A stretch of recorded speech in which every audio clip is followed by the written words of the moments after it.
La tragedia del puerto de Callao, 21 pescadores muertos por una trampa que nunca apareció. ¿Quién habría imaginado que el mar, testigo silente de miles de jornadas, podría convertirse en una trampa mortal que jamás apareció? Esta historia comienza en el bullicioso puerto de Callao, 1982, donde una cuadrilla de pescadores se lanza al amanecer con la esperanza de una captura abundante. La tensión se dispara cuando la red que debían lanzar nunca se materializa. Un fallo técnico, una señal perdida, un silencio que se vuelve estruendoso. La ola arrastra sus cuerpos, dejando 21 sin vida y un puerto sumido en la culpa. Es un relato sobre la fragilidad humana frente a la tecnología fallida, un misterio histórico que clama por justicia. Si te gusta este tema, suscríbete y activa la campanita para que YouTube te notifique cuando subamos nuevos vídeos. Al hacerlo, estarás ayudando muchísimo al canal a crecer y seguir creando contenido de calidad. No olvides dejar tu comentario abajo con tu opinión y también tus sugerencias de temas que te gustaría que tratemos. Tu participación hace la diferencia. El olor a salitre. Diesel y Esperanza flotaba sobre el muelle del Callao la madrugada del 5 de mayo de 1982. Era una mañana como cualquier otra en la costa peruana, fresca y prometedora. El barco pesquero El Cóndor, una mole de madera y hierro que había resistido incontables tormentas, se preparaba para zarpar. A bordo iban 21 hombres, padres, hijos, esposos. 21 almas confiaban ciegamente en el mar y en la promesa de una buena pesca. Observarlos partir, siluetas contra un sol que apenas asomaba sobre el horizonte pacífico, se convertiría en la última memoria viva para muchas familias. La tripulación de El Cóndor no era una colección de desconocidos, eran vecinos, nacidos y criados en los barrios humildes y duros del puerto.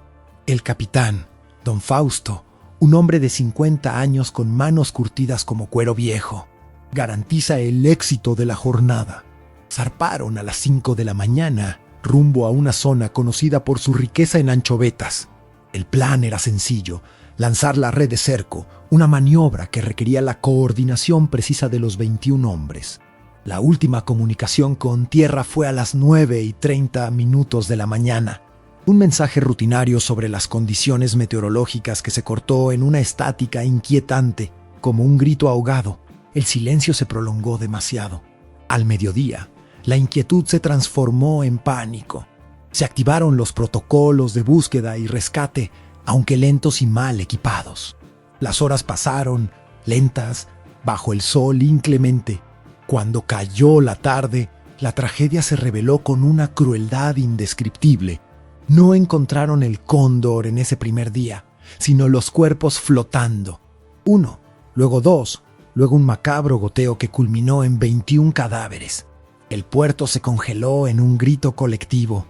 La versión oficial inicial fue la de un accidente marítimo catastrófico, probablemente una falla estructural que hundió la embarcación rápidamente. La conmoción era inmensa, familias enteras destrozadas, 21 vacíos que el Callao jamás podría llenar. Era un drama policial de proporciones épicas, un golpe al corazón económico y social del puerto. La gente murmuraba: ¿cómo un barco tan grande y con tripulación tan experimentada podía desaparecer sin dejar rastro de naufragio? Pero la autopsia, realizada en medio del dolor y la urgencia, arroja datos escalofriantes. La mayoría de los pescadores no murieron por el impacto del naufragio ni por exposición al frío. Sus pulmones estaban llenos de agua, sí, pero sus cuerpos presentaban lesiones profundas, marcas de fricción severa, fracturas por compresión y cortes limpios, como si hubieran sido envueltos y arrastrados por algo inmensamente fuerte, algo que actuó como una gigantesca trampa. La pregunta crucial se elevó desde la morgue, que los había ahogado si no fue el mar, sino una estructura artificial. El misterio histórico de la tragedia del Callao reside precisamente en esa trampa que no era parte de la embarcación. Las autoridades y la prensa se centraron en la desaparición de El Cóndor, que sería localizado semanas después, hundido a gran profundidad y con daños ambiguos. Pero la verdadera clave estaba en las lesiones de los hombres. El forense jefe, Dr. Gutiérrez, insistió en que los cortes y las contusiones eran consistentes con el arrastre de una red de acero de calibre. grueso un cable industrial submarino, algo ajeno a la pesca artesanal. Era un crimen verdadero disfrazado de accidente marítimo. El Perú de 1982 era una nación en ebullición. La tensión política y el auge de la pesca industrial habían creado un ambiente altamente competitivo y peligroso en la costa. Las grandes corporaciones pesqueras, muchas de ellas extranjeras, veían a los pequeños pescadores como molestos obstáculos para el control total de los bancos de anchoveta. Una mercancía de oro blanco en esa época. En ese contexto, el Callao era un nido de intrigas y disputas por territorios de pesca. La investigación real llevada a cabo por la policía portuaria fue rápida y superficial, presionados por el gobierno para evitar un escándalo que afectara el comercio marítimo. Declararon el caso cerrado como falla mecánica y posterior hundimiento, ignorando el reporte forense. La documentación de la investigación se convirtió en un caso archivado en menos de 3 meses. Pero los familiares, las víctimas directas de este drama policial, sabían que había una mentira oficial. El enigma central se estableció en la posibilidad de sabotaje industrial. Los pescadores pequeños, como los del Cóndor, a menudo eran advertidos de no cruzar ciertas líneas invisibles, territorios reclamados por las grandes pesqueras. Podría ser que el Cóndor se adentrará accidentalmente en una zona prohibida y fue embestido o atrapado por un equipo de arrastre ilegal diseñado para destruir barcos intrusos. Esta teoría se alimentaba del suspenso que siempre ha rodeado las operaciones de las flotas gigantes. Años después, cuando retomé este misterio, me convertí en un periodista obsesionado con la justicia.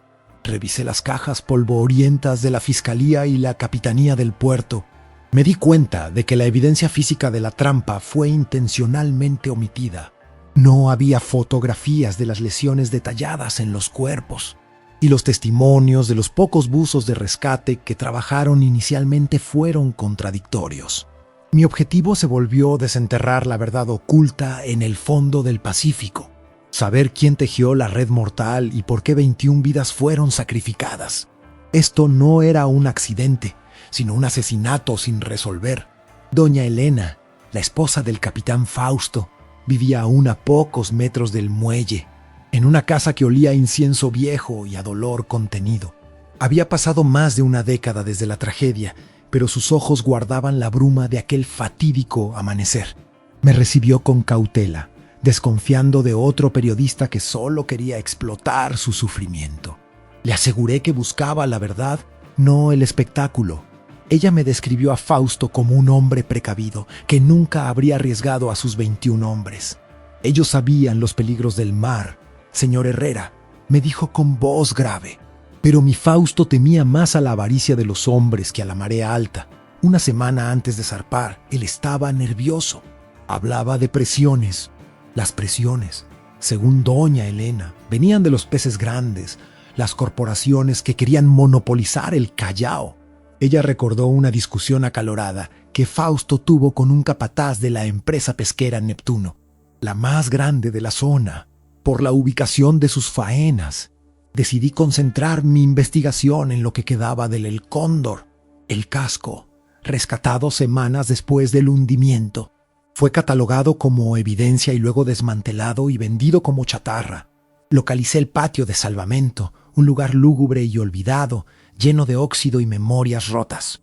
Había que encontrar algo que la policía del 1982 no hubiera querido ver. Pasé 3 días hurgando entre restos oxidados y residuos marinos, hasta que, bajo una pila de redes viejas y cables corroídos, encontré una caja metálica pequeña y sellada que milagrosamente había sobrevivido a la venta de la chatarra. Dentro había arena, restos de papel y lo que parecía ser una página desgarrada y húmeda de un cuaderno. Era el diario de a bordo del segundo de a bordo, don Ramón. La página estaba casi ilegible, pero con técnicas de restauración digital logré recuperar la mayo, era parte de la tinta. La fecha era el 4 de mayo, el día anterior a la partida. Las primeras líneas eran rutinarias, revisión de motores, 20 toneladas de hielo. Pero la parte inferior revelaba la tensión. Fausto regresó furioso. Dice que nos advirtieron otra vez. Las boyas rojas de Neptuno están en nuestra zona. Dijo que si volvemos a pasar de la línea, la pagaremos caro. Tenemos que tener cuidado. Esto no es pesca, es una guá. Lo más impactante venía al final de la nota. Ramón vio los equipos de arrastre ilegales cerca de la isla San Lorenzo Gigantes. Hay algo raro con el sistema de anclaje que no es normal. Parecen diseñados para... La frase se cortaba abruptamente, como si el autor hubiera sido interrumpido violentamente, o si hubiera escrito esto con prisa y miedo. El verdadero drama no fue el mar, fue la intención humana.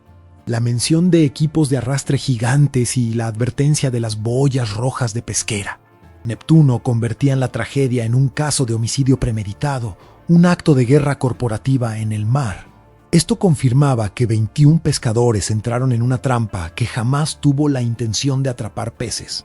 La pregunta ahora era, ¿quién dio la orden de activar la trampa y por qué el gobierno de aquel entonces lo cubrió? Tenía que encontrar a Ramón, o al menos a alguien que entendiera el significado de esas boyas rojas en el 1982.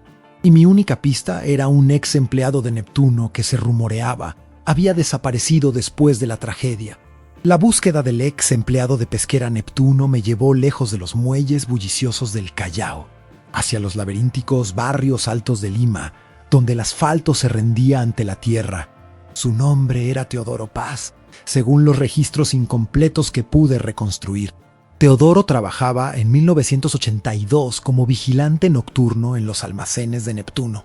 Desapareció sin dejar rastro 3 días después de que el Cóndor se hundiera. La policía, en su prisa por archivar el caso, jamás lo consideró un testigo clave, sino simplemente un desertor laboral. Yo, en cambio, sospechaba que Teodoro había visto algo crucial la noche del 4 de mayo o la madrugada del 5 de mayo. Algo relacionado con los equipos de arrastre ilegales mencionados en el diario de Ramón. La dificultad era que en ese vecindario la gente no habla con extraños y la memoria histórica es tan volátil como el viento. Era un misterio histórico que exigía paciencia. Finalmente, me encontré con una hermana de Teodoro, doña Berta, una anciana que vendía dulces en la plaza principal. Al principio, se negó a hablar, susurrando que ciertas cosas del mar no deben ser revueltas. Le mostré la reproducción de la página del diario, la última voluntad de un hombre que presagiaba un crimen verdadero, y su resistencia se desmoronó.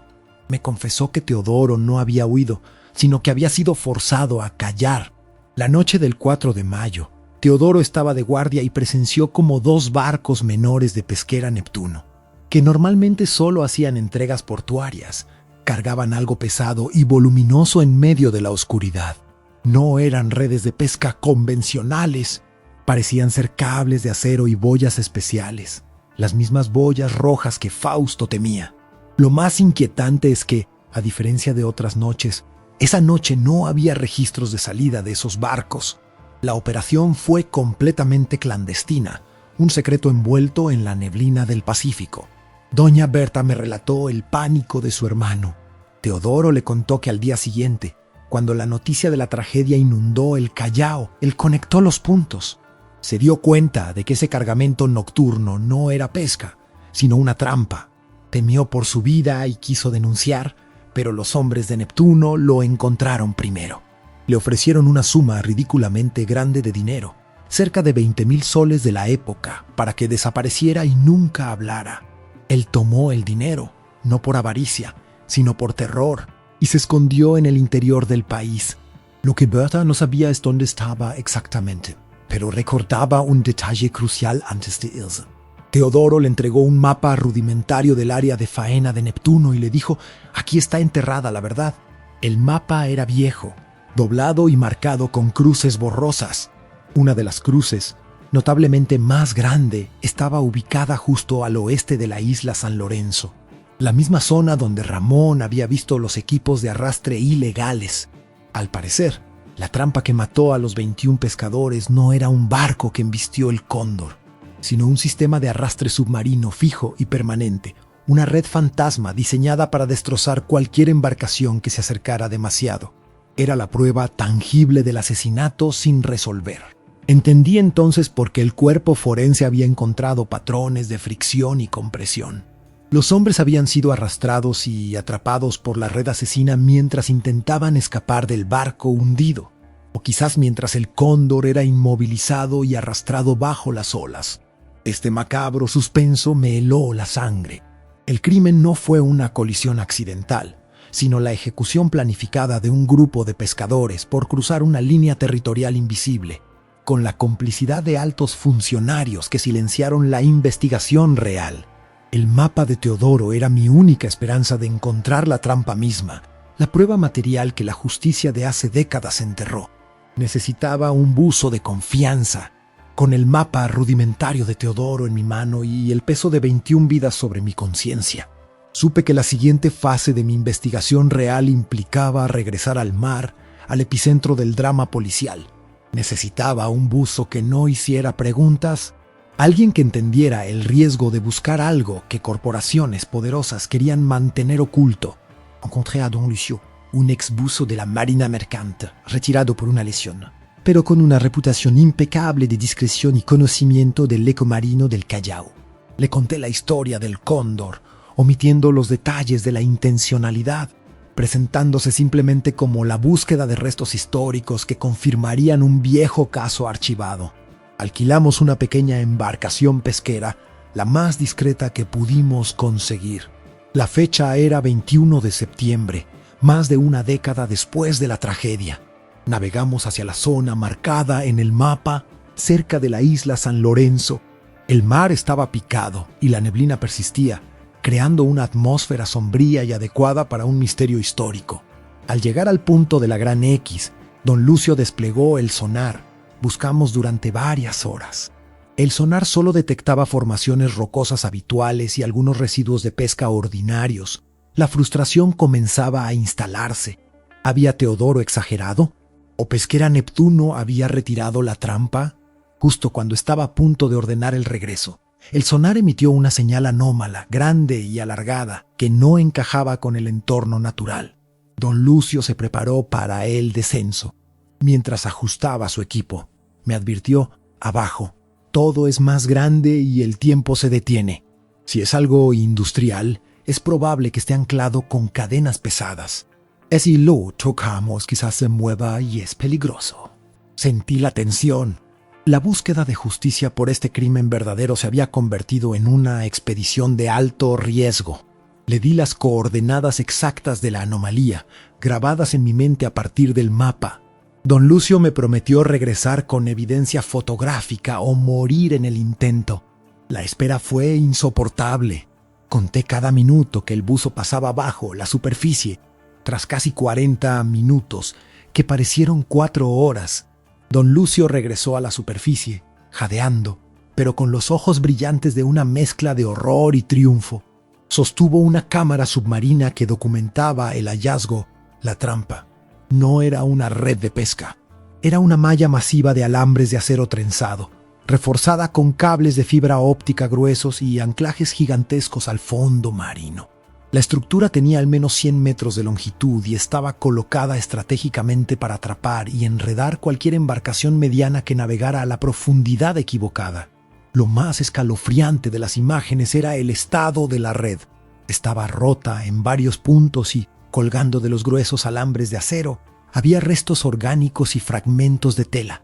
Don Lucio me confirmó que había restos inconfundibles de la red de pesca original de El Cóndor, fusionados y destrozados por la presión. Había huesos pequeños incrustados en el metal oxidado. Las imágenes eran la prueba irrefutable de que el Cóndor y sus 21 pescadores no se hundieron por un accidente, sino que fueron embestidos, atrapados y luego arrastrados hasta su destrucción por esta trampa metálica. Un asesinato sin resolver perpetrado por la avaricia corporativa. El buzo también notó una placa de identificación oxidada en uno de los anclajes de la red. Logró tomar una fotografía muy borrosa antes de que la corriente se hiciera demasiado fuerte. Al ampliarla en la computadora, el corazón me dio un vuelco. La placa tenía grabado un logo y un número de serie que apuntaba directamente a una empresa de construcción de equipos industriales que casualmente era una subsidiaria de Pesquera Neptuno. La evidencia fotográfica de la trampa submarina era explosiva. El drama policial se elevaba de un caso de sabotaje industrial a homicidio múltiple y encubrimiento gubernamental. No era suficiente con saber que Pesquera Neptuno había construido la red. El verdadero misterio histórico era cómo lograron que la policía portuaria, la capitanía y el servicio forense hicieran la vista gorda con 21 muertes.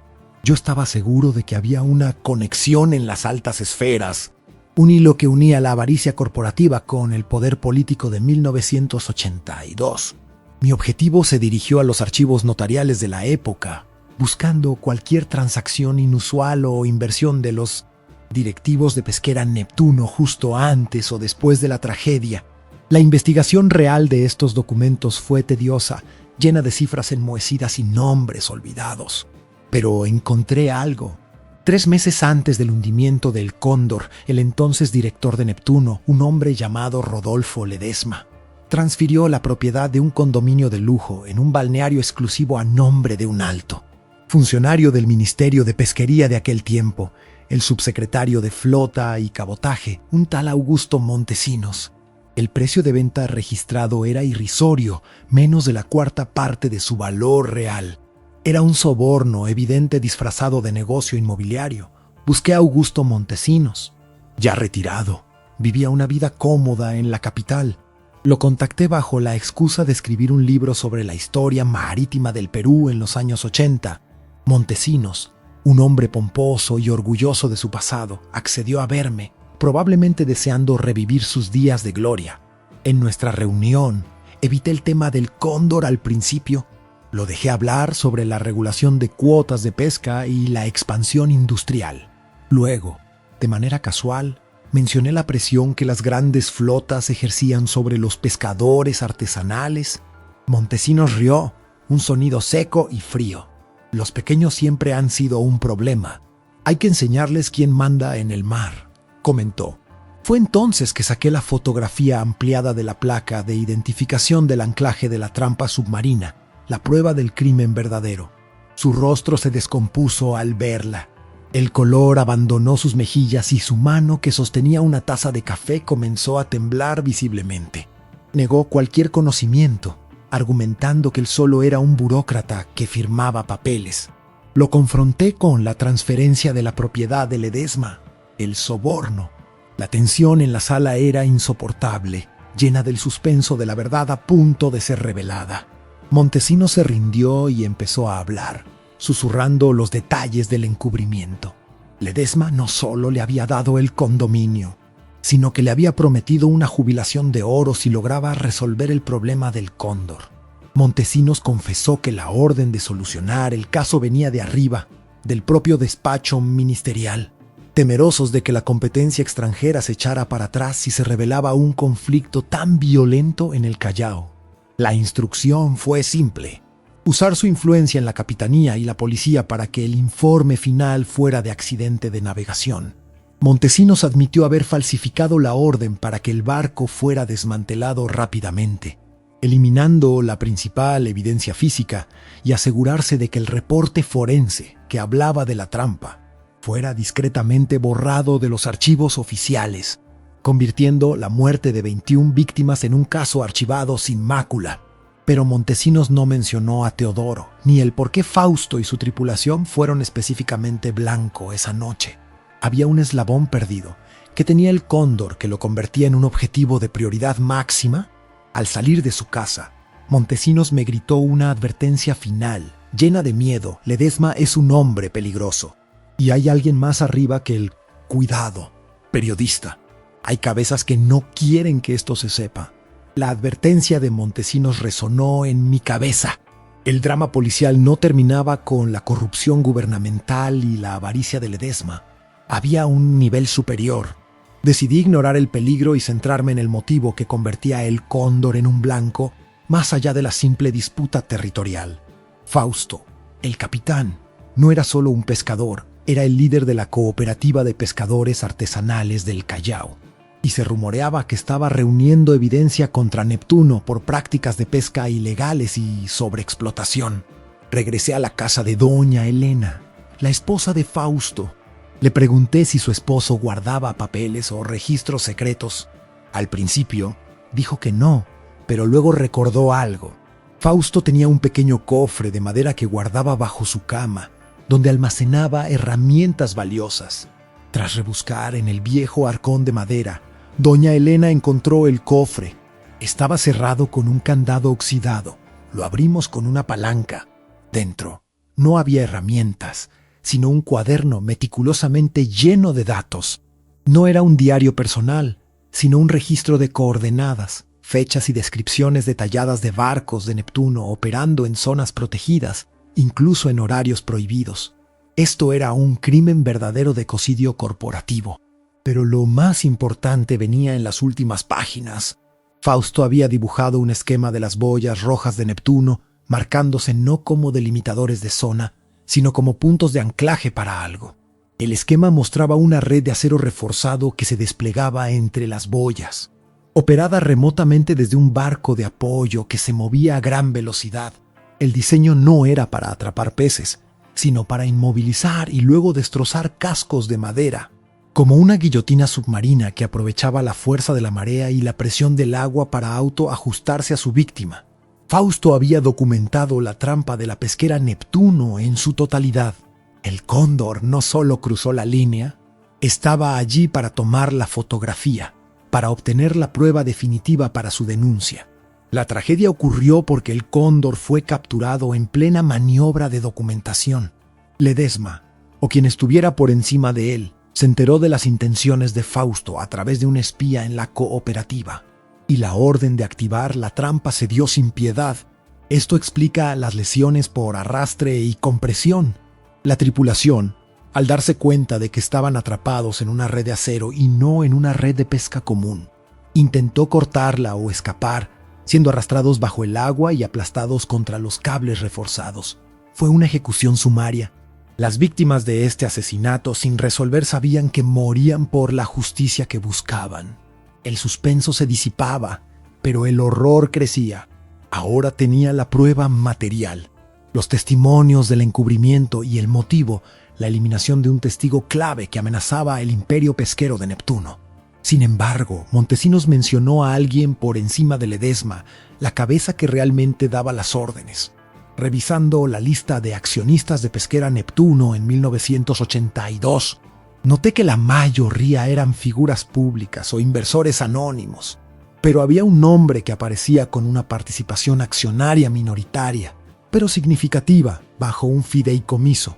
El nombre era Alonso Rojas. Rojas era, en 1982, el comandante general de la Marina de Guerra del Perú, el hombre que tenía el poder de ordenar a la policía portuaria y a la capitanía que silenciaran cualquier investigación. El verdadero autor intelectual de esta masacre corporativa.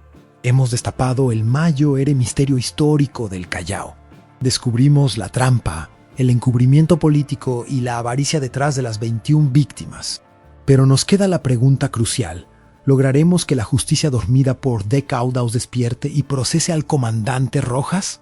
En nuestro próximo y último episodio, revelaremos la oscura teoría final sobre cómo Rojas garantizó el silencio total de todos los involucrados y cómo su influencia aún amenaza mi propia vida. Si te ha impactado esta historia de crimen verdadero, te invito a suscribirte para no perderte la conclusión y dejarnos tu comentario.